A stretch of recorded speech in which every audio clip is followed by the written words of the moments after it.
Todd Young Online presents Young Tales. Tales for the young and the young at heart. Today's story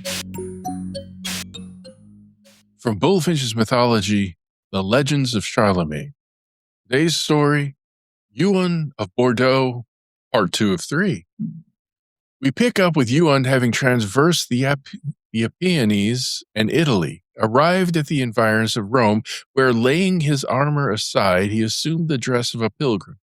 In this attire, he presented himself before the Pope, and not till after he had made a full confession of his sins did he announce himself as his nephew. "Ah, my dear nephew," exclaimed the Holy Father, "what harder penance could I impose than the Emperor has already done? Go in peace, my son," he added, absolving him. "I go to intercede for you with the Most High." Then he led his nephew into the palace and introduced him to all the cardinals and princes of Rome as the Duke of Guienne, son of the Duchess Alice, his sister. Huon, at setting out, had made a vow not to stop more than 3 days in a place. The Holy Father took advantage of this time to inspire him with zeal for the glory of Christianity and with confidence in the protection of the Most High. He advised him to embark for Palestine, to visit the Holy Sepulchre, and to depart thence for the interior of Asia. Loaded with the blessings of the Holy Father, Huon, obeying his counsels, embarked for Palestine, arrived, and visited with the greatest reverence of the holy places. He then departed and took his way toward the east. But, ignorant of the country and of the language, he lost himself in a forest and remained 3 days without seeing a human creature, living on honey and wild fruits which he found on the trees. The 3rd day, seeking a passage through a rocky defile, he beheld a man in tattered clothing, whose beard and hair covered his breast and shoulders. This man stopped on seeing him, observed him, and recognized the arms and bearing of a French knight. He immediately approached and exclaimed in the language of the south of France, "God be praised! Do I indeed behold a chevalier of my own country, after 15 years passed in this desert without seeing the face of a fellow countryman?" Huon, to gratify him still more, unlaced his helmet and came towards him with a smiling countenance. The other regarded him with more surprise than at first. "Good heaven!" he exclaimed.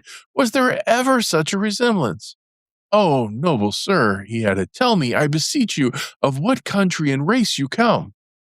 "I require," replied Huon, "before telling you mine, that you first reveal your own. Let it suffice you at present to know that I am a Christian, and that in Guienne I was born." "Ah, heaven grant that my eyes and my heart do not deceive me," exclaimed the unknown. "My name is Sherasmin.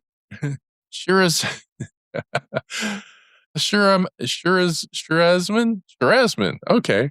I am brother to Gear, the mayor of Bordeaux. I was taken prisoner in the battle where my dear and illustrious master Sevinus lost his life. For 3 years I endured the miseries of slavery. At length I broke my chains and escaped to this desert, where I have sustained myself in solitude ever since. Your features recall to me my beloved sovereign, in whose service I was from my infancy till his death." Huon made no reply, but by embracing the old man with tears in his eyes. Then Sherasmin learned that his arms enfolded the son of the Duke Sevinus. He led him to his cabin and spread before him the dry fruits and honey which formed his only aliment. Huon recounted his adventures to Sherasmin, who was moved to tears at the recital. He then consulted him on means of conducting his enterprise. Sherasmin hesitated not to confess that success seemed impossible. Nevertheless, he swore a solemn oath never to abandon him. The Saracen language, which he was master of, would be serviceable to them when they should leave the desert and mingle in with men. They took the route of the Red Sea and entered Arabia. Their way lay through a region which Sherasmin described as full of terrors. It was inhabited by Oberon, king of the Fairies, who made captive such knights as were rash enough to penetrate it and transform them into hobgoblins. It was possible to avoid this district at the expense of somewhat lengthening their route, but no dangers could deter Huon of Bordeaux and the brave Sherasmin, who had now resumed the armor of a knight, reluctantly consented to share with him the dangers of the shorter route. They entered a wood and arrived at a spot whence alleys branched off in various directions. One of them seemed to be terminated by a superb palace whose gilded roofs were adorned with brilliant weathercocks covered with diamonds. A superb chariot issued from the gate of the palace and drove toward Huon and his companion, as if to meet them halfway. The prince saw no one in the chariot but a child, apparently about 5 years old, very beautiful and clad in a robe which glittered with precious stones. At the sight of him, Sherasmin's terror was extreme. He seized the reins of Huon's horse and turned him about, hurrying the prince away and assuring him that they were lost if they stopped to parley with the mischievous dwarf who, though he appeared a child, was full of years and of treachery. Huon was sorry to lose sight of the beautiful dwarf, whose aspect was nothing in it to alarm. Yet he followed his friend, who urged on his horse with all possible speed.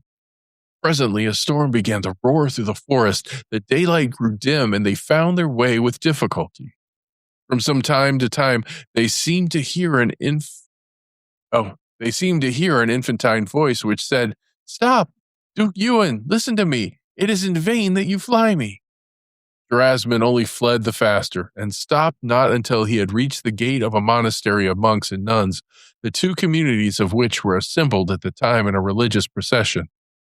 Sherasmin, feeling safe from the malice of the dwarf in the presence of so many holy persons and the sacred banners, stopped to ask an asylum, and made Huon dismount also.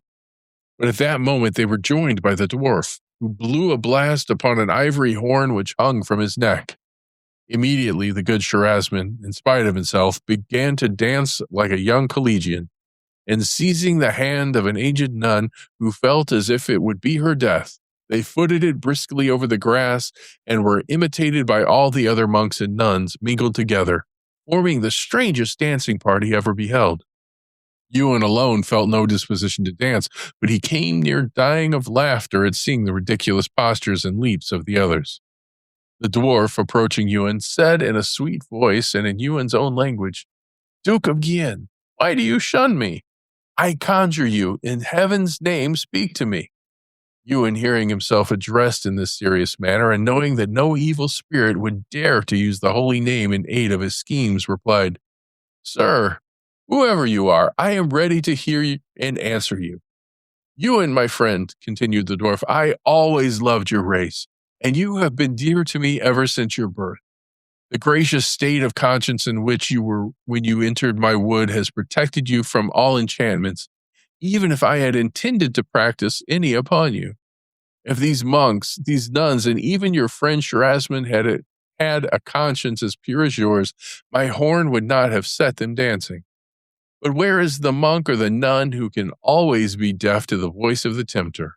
And Sherasmin in the desert has often doubted the power of Providence." At these words, Huon saw the dancers overcome with exertion. He begged mercy for them, and the dwarf granted. And the effect of the horn ceased at once. The nuns got rid of their partners, smoothed their dresses, and hastened to resume their places in the procession. Sherasmin, overcome with heat, panting and unable to stand on his legs, threw himself upon the grass and began, "Did not I tell you?" He was going on in an angry tone, but the dwarf, approaching, said, "Sherasmin, why have you murmured against Providence? Why have you thought evil of me?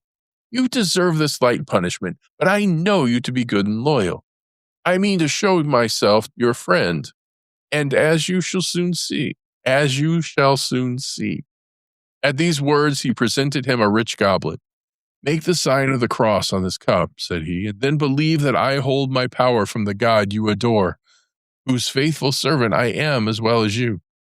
Sherasmin obeyed, and on the instant the cup was filled with delicious wine, a draught of which restored vigor to his limbs and made him feel young again. Overcome with gratitude, he threw himself on his knees, but the dwarf raised him and bade him sit beside him, and thus commenced his history. Julius Caesar, going by sea to join his army, was driven by a storm to take shelter in the island of Celia, where dwelt the fairy Glorianda. From this renowned pair I draw my birth. I am the inheritor of that which was most admirable in each of my parents, my father's heroic qualities and my mother's beauty and magic art.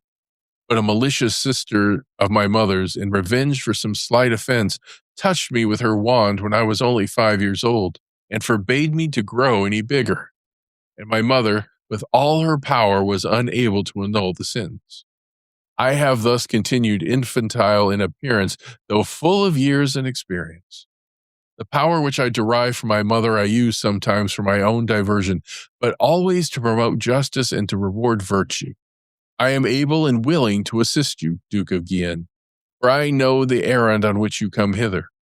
I presage for you, if you follow my counsels, complete success, and the beautiful Clarimunda for a wife. When he had thus spoken, he presented to Huon the precious and useful cup, which had the faculty of filling itself when a good man took it in his hand. He gave him also the beautiful horn of ivory, saying to him, Huon, when you sound this gently, you will make the hearers dance, and as you have seen, but if you sound it forcibly, fear not that I shall hear it, though at 100 leagues distance, and I will fly to your relief. But be careful not to sound it in that way unless upon the most urgent occasion. Oberon directed Huon what course he should take to reach the country of the Sultan Gaudiso.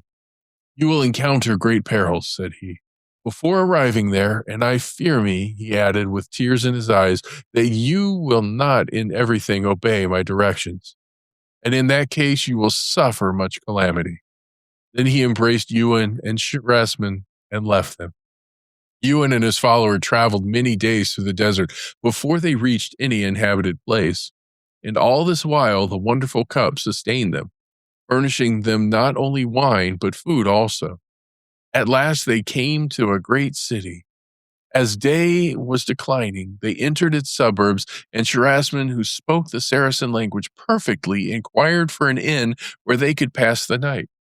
A person who appeared to be one of the principal inhabitants, seeing two strangers of respectable appearance making this inquiry, stepped forward and begged them to accept the shelter of his mansion.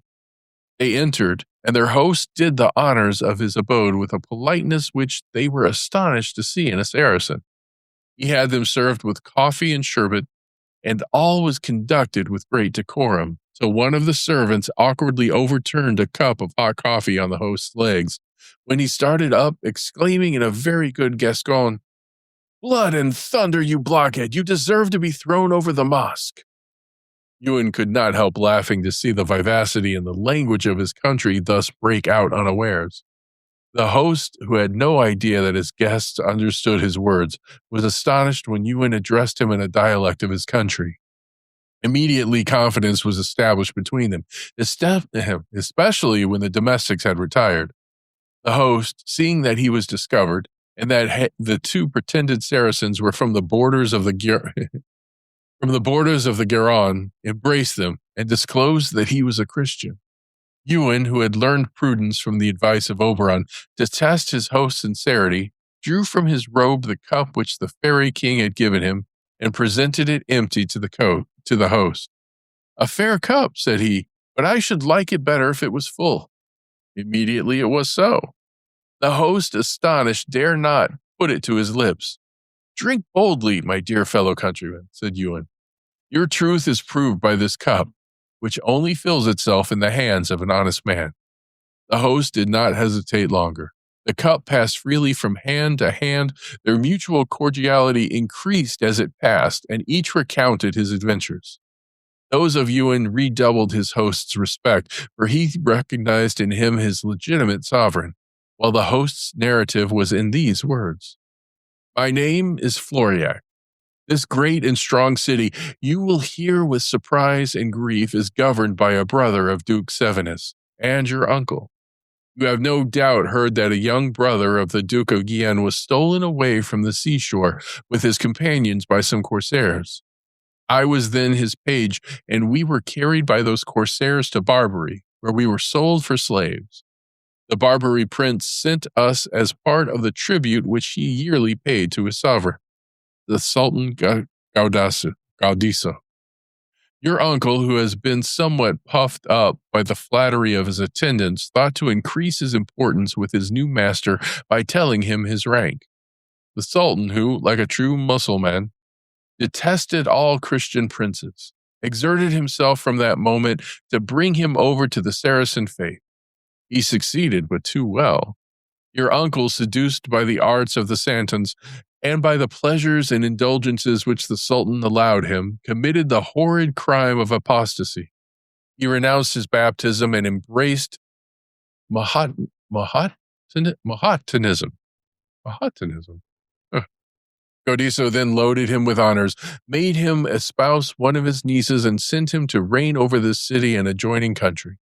Your uncle preserved for me the same friendship which he had when a boy, but all his caresses and efforts could not make me renounce my faith.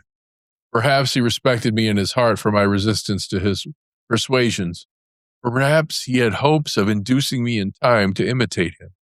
He made me accompany him to the city of which he was master. He gave me his confidence and permits me to keep in my service some Christians, whom I protect for the sake of their faith. Ah, exclaimed Huon, take me to this guilty uncle. A prince of the house of Guienne, must he not blush at the cowardly abandonment of the faith of his fathers?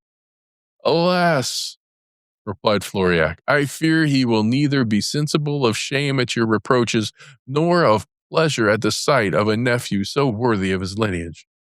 Brutified by sensuality, jealous of his power, which he often exercises with cruelty, he will more probably restrain you by force or put you to death. Be it so, said the brave and fervent Huon. I could not die in a better cause, and I demand of you to conduct me to him tomorrow, after having told him of my arrival and my birth. Floriac still objected, but Huon would take no denial, and he promised obedience. The next morning, Floriac waited for the governor and told him of the arrival of his nephew, Huon of Bordeaux, and of the intention of the prince to present himself at his court that very day. The governor, surprised, did not immediately answer, though he had once made up his mind what to do. He knew that Floriac loved Christians and the princes of his native land too well to aid in any treason to one of them. He therefore feigned great pleasure at hearing of the arrival of the eldest born of his family at his court. He immediately sent Floriac to find him.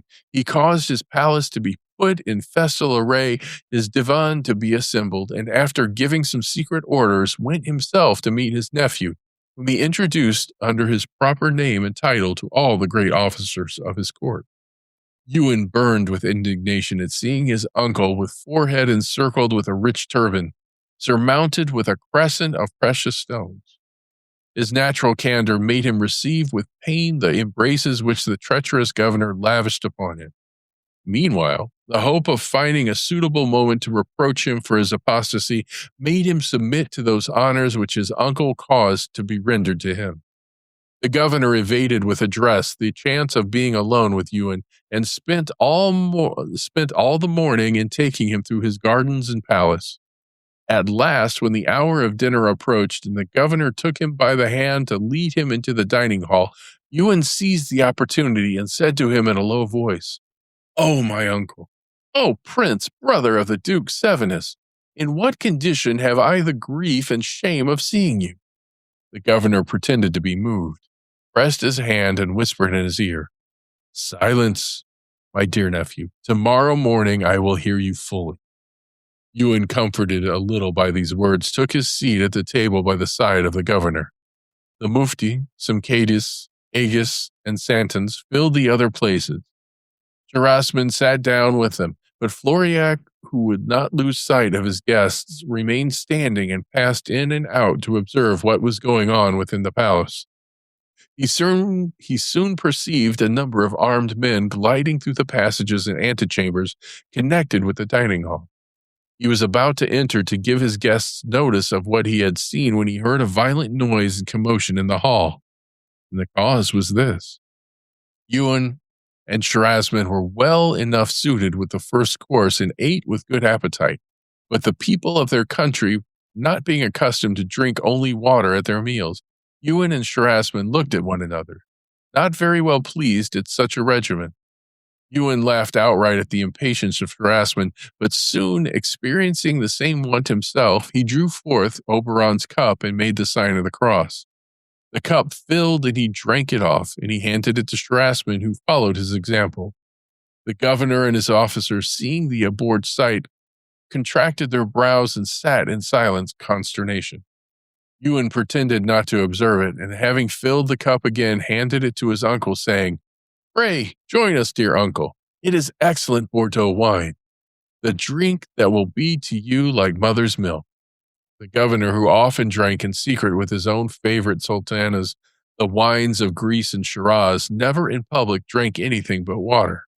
He had not for a long time tasted the excellent wines of his native land. He was sorely tempted to drink what was now handed to him. It looked so bright in the cup, outshining the gold itself. He stretched forth his hand, took the brimming goblet, and raised it to his lips, when immediately it dried up and disappeared. Huon and Sherasmin, like Gascons as they were, laughed to his astonishment. "Christian dogs!" he exclaimed. "Do you dare to insult me at my own table? But I will soon be revenged." At those words, he threw the cup at the head of his nephew, who caught it with his left hand, while the other he snatched the turban with its crescents from the governor's head and threw it on the floor. All the Saracens started up from the table with loud outcries and prepared to avenge the insult. Huon and Sherasmin put themselves on their defense and met with their swords, the scimitars directed against them. At this moment, the doors of the hall opened with a crowd of soldiers, and armed eunuchs rushed in, who joined in the attack upon Huon and Sherasmin. The prince and his followers took refuge on a broad shelf or sideboard, where they kept at bay the crowd of assailants, making the most forward of them smart for their audacity. But more troops came pressing in, and the brave Huon, inspired by the wine of Bordeaux and not angry enough to lose his relish for a joke, blew a gentle note on his horn, and no sooner was it heard than it quelled the rage of the combatants and set them to dancing. Huon and Sherasmin, no longer attacked, looked down from their elevated positions on a scene the most singular and very amusing. Very soon the sultanas, hearing the sound of the dance and finding their guards withdrawn, came into the hall and mixed with the dancers. The favorite sultana seized upon a young santon, who performed jumps 2 feet high, but soon the long dresses of this couple got intermingled and threw them down. The santon's beard was caught in the sultana's necklace, and they could not disentangle them.